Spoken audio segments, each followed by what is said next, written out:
Okay, somebody knows, Dana, how tough that is. Yeah. Is former House Speaker Kevin McCarthy joining us. All right, Kevin, how difficult is this moment? It's really not that difficult, because think about this. You can't get to the tax cuts until you pass this bill. They've got a break coming up at the end of today, so they're going to be off for 2 weeks. So they know the pressure that they cannot leave until they pass it.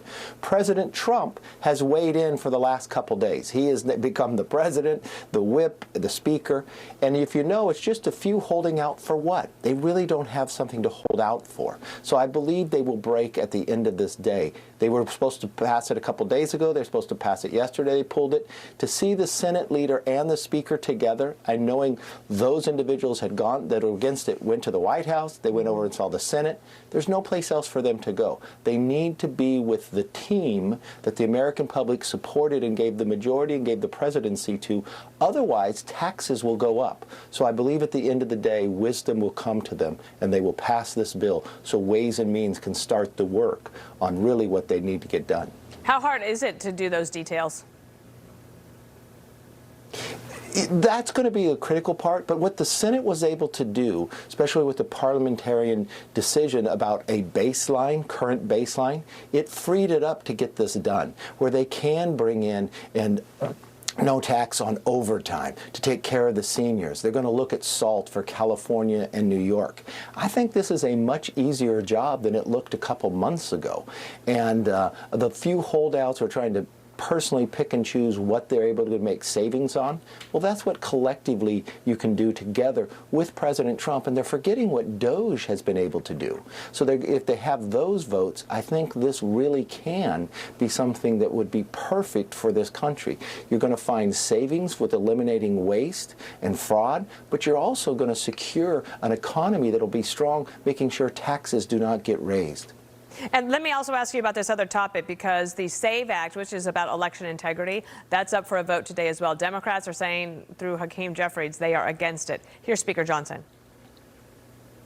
Polling shows that nearly 90% of the American people believe that proof of citizenship should be required to vote. There are few issues in American politics that enjoy that level of bipartisan support. This should pass with a massive bipartisan margin. But watch, it won't. The Democrats are contorting themselves into a pretzel, trying to justify some sort of vote against this. What they're trying to do is protect the ability of non-citizens to participate in our elections. How do you think this will go down? I think it'll pass, but this is a real sign that why the Democrats need a new leader in Hakeem Jeffries. He's picking the wrong fights where 90% of the country is one place. They just held an election about this, the integrity of our election system, the respect in there, making the existing law uniformity with the federal and with state. All it's simply saying is illegals cannot vote, and gives you the protection that they cannot do that. That is a 90% issue in America. And he wants to stand on the side of illegals voting? It makes no sense, and the Democrats are picking the wrong fights. This is why their numbers are so low. This is why they're in the predicament that they're in, that they're losing more people, and people are moving out of the blue states.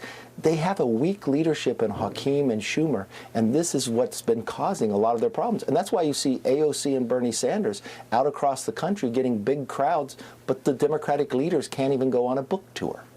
Yeah, and it's sparking these questions about who actually is leading the Democrat Party at this point.